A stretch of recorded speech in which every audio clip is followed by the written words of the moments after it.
और समय और बीमारियों से बचाने वाले हैं। तो सबसे पहली टिप है मेरी ये तेल को लेकर।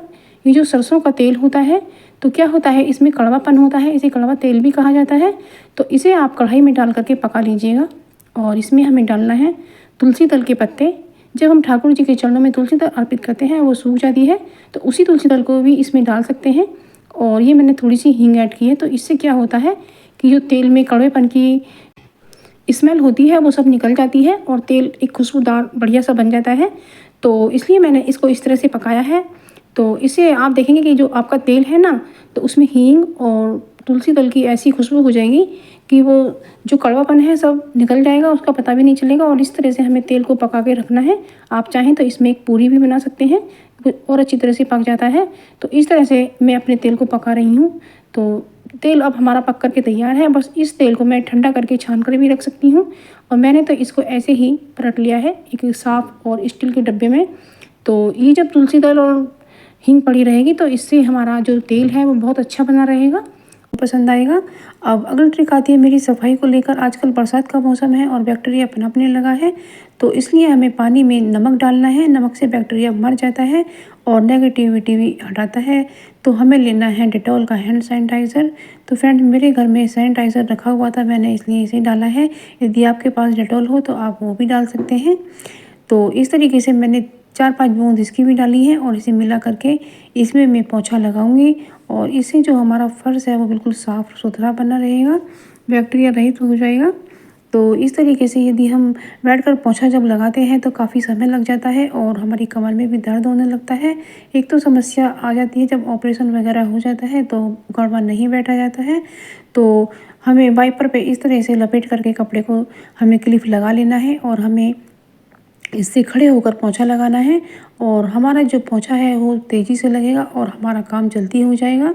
और ना ही हमें पीठ का दर्द होगा और ना ही हमें काम करने में दिक्कत लगेगी। तो इससे हम आसानी से पोंछा लगा पाएंगे और हमें जो झाड़ू पोंछे का झंझट होता है वो सारा ख़त्म हो जाएगा। तो इससे ये बहुत ही यूज़फुल ट्रिक है। तो अब अगली ट्रिक आती है। तो फ्रेंड जब क्या होता है, हम जब आलू को बॉईल करते हैं तो आलू बहुत गर्म होते हैं और वो हम छू नहीं पाते हैं और हमें जल्दी की वजह से छीलना भी होता है। तो इस तरह से नाइफ से आप उसके टुकड़े बनाइए और ये इस तरह से आलू जल्दी ठंडा हो जाता है और इस तरीके से छिल भी बहुत आसानी से जाता है, जैसा कि आप वीडियो में देख सकते हैं।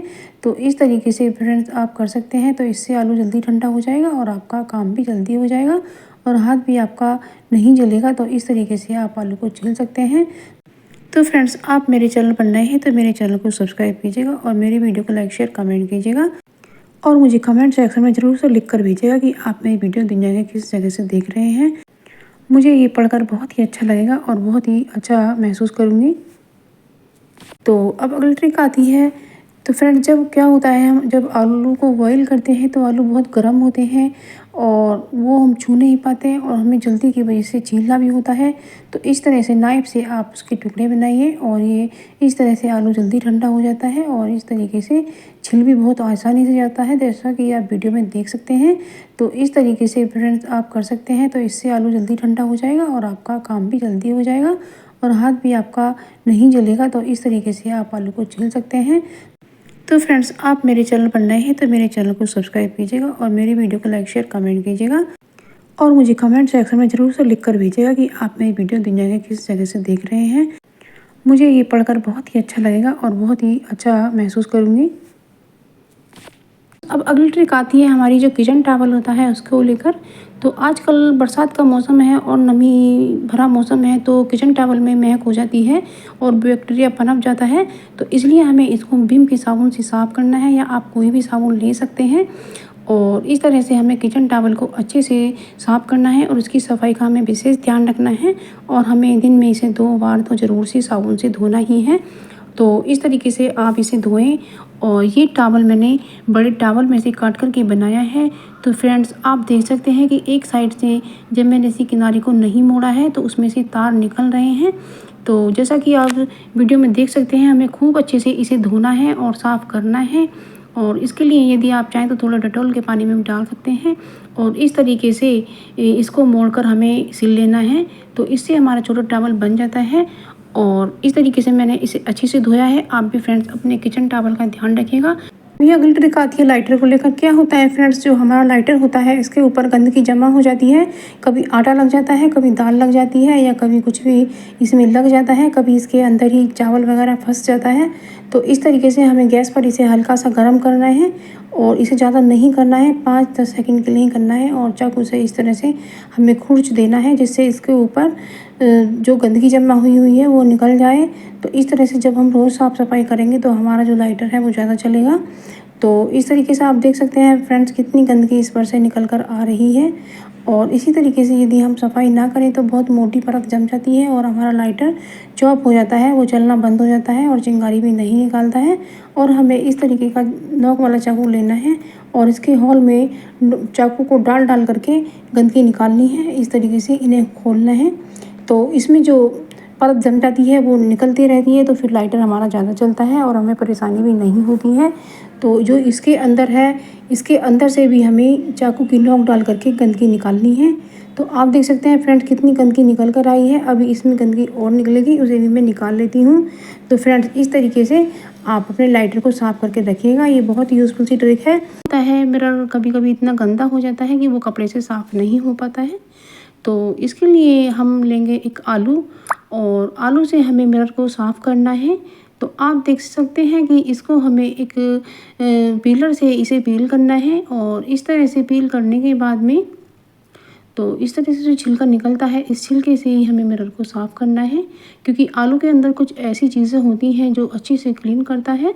तो इस तरह से आप देख सकते हैं कि मिरर कितना जल्दी से साफ़ हो रहा है। तो इसी तरीके से इसको हम किसी कॉटन के कपड़े से साफ़ कर लेते हैं। तो आप देख सकते हैं कि जो हमारा मिरर है वो बिल्कुल क्लीन हो गया है। तो इस तरह से फ्रेंड्स आप अपने मिरर को साफ़ कीजिएगा, बनाइए। अब दूसरी ट्रिक आती है पूरी को लेकर। तो पूरी जब ऑयल अच्छे से तेज़ गर्म हो तभी उसमें छोड़ें और छोड़ते ही उसमें कलछी को इस तरीके से मारती जाइए। तो फ्रेंड्स पूरी को फुलाने की ये बहुत अच्छी बेस्ट ट्रिक है और इसी से हमारी पूरी फूल कर आती है, आप देख सकते हैं। तो देख सकते हैं कितनी अच्छी पूरी हमारी बनी है। अब हम दूसरी पूरी भी इसी के साथ छोड़ देते हैं क्योंकि ये अभी नीचे से सिक रही है। तो इस तरीके से हमारी जो दूसरी पूरी है इसी को उतारने के बाद में इस पर भी मैं इसी तरह से कलछी लगाऊंगी। तो इस तरीके से ये पूरी भी हमारी फूल कर आएगी, जैसा कि आप वीडियो में देख सकते हैं। तो फ्रेंड्स आप मेरे चैनल पर नए हैं तो मेरे चैनल को सब्सक्राइब भी कीजिएगा। तो इस तरीके से हमने ये दूसरी पूरी भी बनाई है तो ये भी फूल कर आई है। तो आती है मिक्सी को लेकर।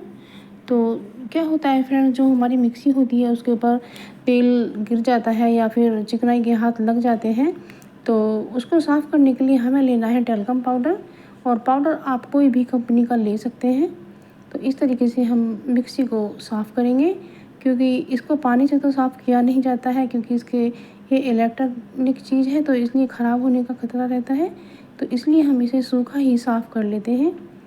तो इसको ड्राई ही क्लीन करेंगे। तो इस तरीके से हमने एक ख़राब टूथब्रश भी लिया है और इसकी सहायता से जो इसमें चिकनाई वगैरह है वो सब निकल कर आ जाती है और ये मिक्सी हमारी बहुत ही अच्छे से साफ़ हो जाती है। यदि फ्रेंड्स आप नए हैं तो मेरे चैनल को सब्सक्राइब कीजिएगा और आप मुझे कमेंट सेक्शन में ये ज़रूर बताइएगा कि आप मेरी ब्यूटी दुनिया के किस गांव या शहर से देख रहे हैं, जो मुझे पढ़कर बहुत ही खुशी होगी और मैं अगले वीडियो में आपको थैंक्स भी कर सकूंगी। फ्रेंड्स जब हमें कोई साड़ी ख़रीदनी होती है तब हमारे मन में कुछ विचार उठते हैं कि कैसी साड़ी फैशन के अंतर्गत आ रही हैं, कहीं हम फैशन आउट साड़ी ना ले आएँ। तो फ्रेंड्स आप देख सकते हैं कि इस तरह की साड़ियाँ चलन में हैं, सिल्क साड़ी, और इसका हैवी लुक है और ये साड़ी बहुत अच्छी है। तो आप देख सकते हैं और किस तरह के कलर कॉम्बिनेशन बाज़ार में आ रहे हैं या हमें लेने चाहिए। तो इसका अंदाज़ा आप मेरी साड़ी देख करके लगा सकते हैं। तो अब अगली ट्रिक के लिए काट लेते हैं गोला।